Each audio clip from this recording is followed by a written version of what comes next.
One of the things I find very troubling and also very hollow from the left is the continuing expressions of disdain, contempt for the American founding and for the American founders. And sometimes this is in the guise of the idea of a living constitution. Namely, the founders created a constitution, but Dinesh, it was an agricultural society. Those guys were farmers. Their knowledge was narrow, limited. That's not the world we live in now. We have so much more. We have technology. We have computers. We have access to vastly greater troves of information. This kind of rhetoric started, by the way, with the progressives about a century ago, with Woodrow Wilson, people like this who thought that they were much smarter than the founders and that their generation, that America had become smarter.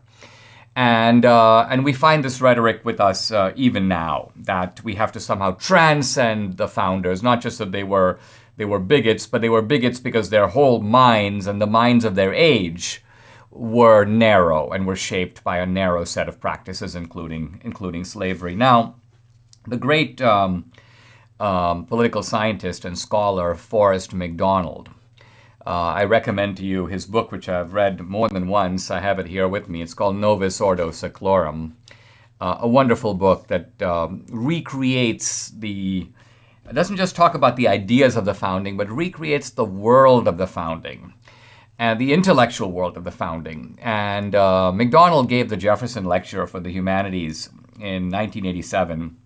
I went back. I was at the lecture. I loved it, but I'd forgotten about it. And so I went back and pulled it off the National Endowment for the Humanities website, and I want to read a few lines from it because it talks about the intellectual world of the founding, and you get an idea of how rare this collection of 55 men in Philadelphia was, how it would be very difficult, I think impossible, to duplicate that, not just now, but at any subsequent period in American history. It's almost as if America was providentially blessed to have this concentration of wisdom and talent in one place, in one room. And now McDonald Riley observes that of the 55 people in Philadelphia, 35 had gone to college. And he goes, you may say, so what? Big deal, 35. But he goes, okay, let me tell you what it was like to go to college. First of all, people went to college at a younger age, typically 15 or 16. And McDonald pulls up the college entry requirements for King's College, which is, by the way, now Columbia University, at the time of the founding. Here we go. Just to enter college during the 18th century, he writes, it was necessary, among other things, to be able to read and translate from the original Latin into English, quote, the first 3 of Tully's select orations and the first 3 books of Virgil's Aeneid. So from Latin into English. And, he says, you had to be able to translate the first 10 chapters of the Gospel of St. John from Greek into Latin.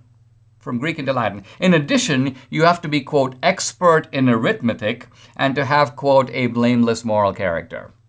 Now, can you think of one person alive now of this age who could do these things? I can't.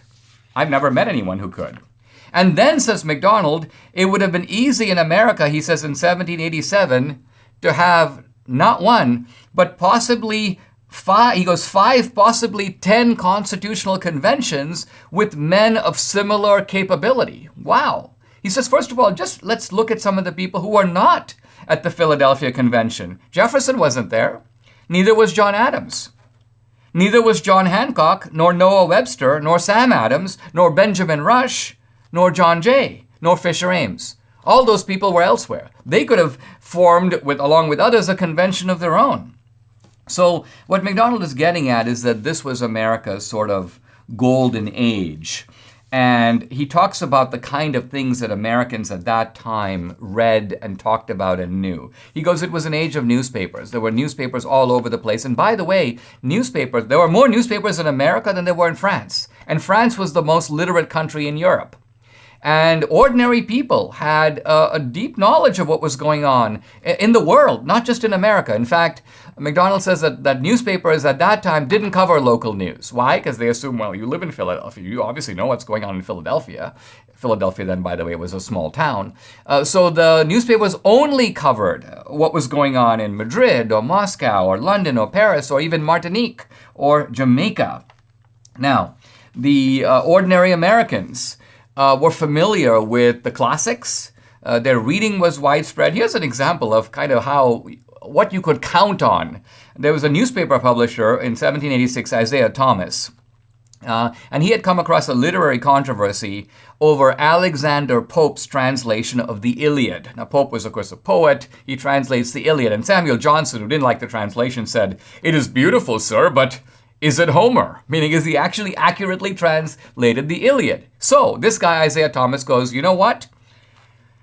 I'm now quoting from MacDonald. Thomas gave his readers the opportunity to decide for themselves by printing Pope's translation and the original Greek in parallel columns. So you read the Greek, you read Pope's translation, you figure out if it's faithful to the original. Wow. Imagine doing that in a newspaper. Imagine if the New York Times were to do that today. Americans were familiar with the ideas of political economy. Political economy here, what we call now economics. Adam Smith, David Hume. They were familiar also with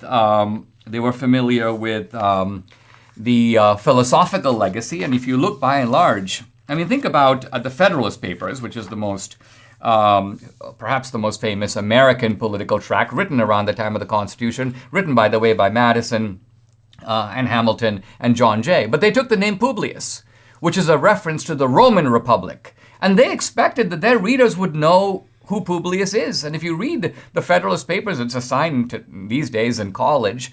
And it's hard going for a lot of people because of the multiplicity of its references, the complexity of its ideas. But this was published in normal newspapers. It was published in New York and then reprinted in newspapers around the country in the expectation that the ordinary American, we're talking about farmers, the ordinary American farmer could read and understand and follow these kinds of debates that were going on about the government. One of the fundamental concepts, MacDonald says, that was being discussed was the idea of civic virtue. And by civic virtue, he doesn't mean, when we say virtue today, we basically mean things like sexual continence and so on. But virtue here, for the founders and for the founding generation, referred to what could be called public virtue. What is public virtue? I'm now reading from MacDonald.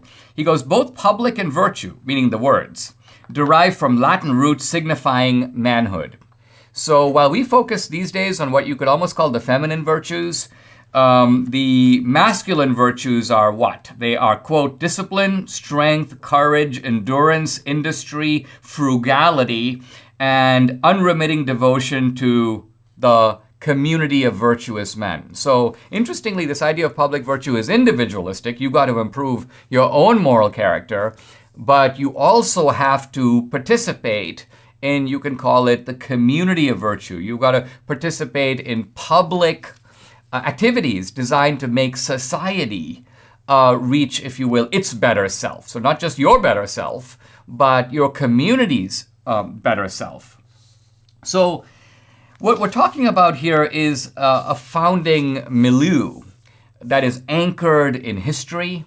Not only the founders themselves, but the people in America at the time had an awareness of history, of ancient history, of the fact that America was in some important ways breaking with Europe, but at the same time continuing traditions of Europe, importing, for example, the English common law.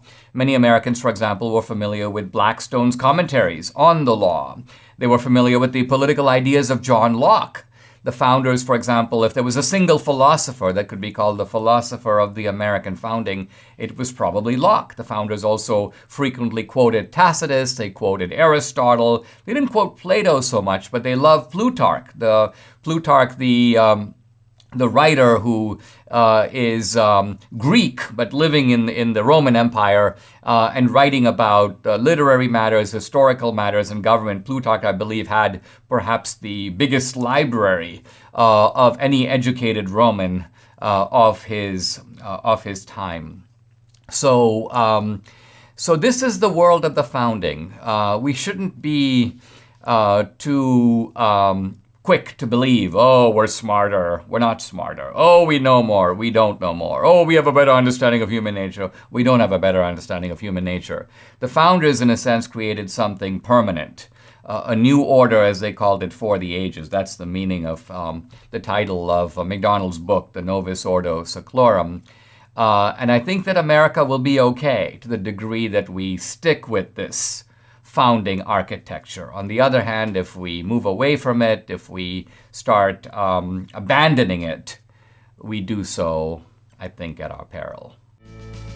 Subscribe to the Dinesh D'Souza podcast on Apple, Google, and Spotify, or watch on Rumble, YouTube, and salemnow.com.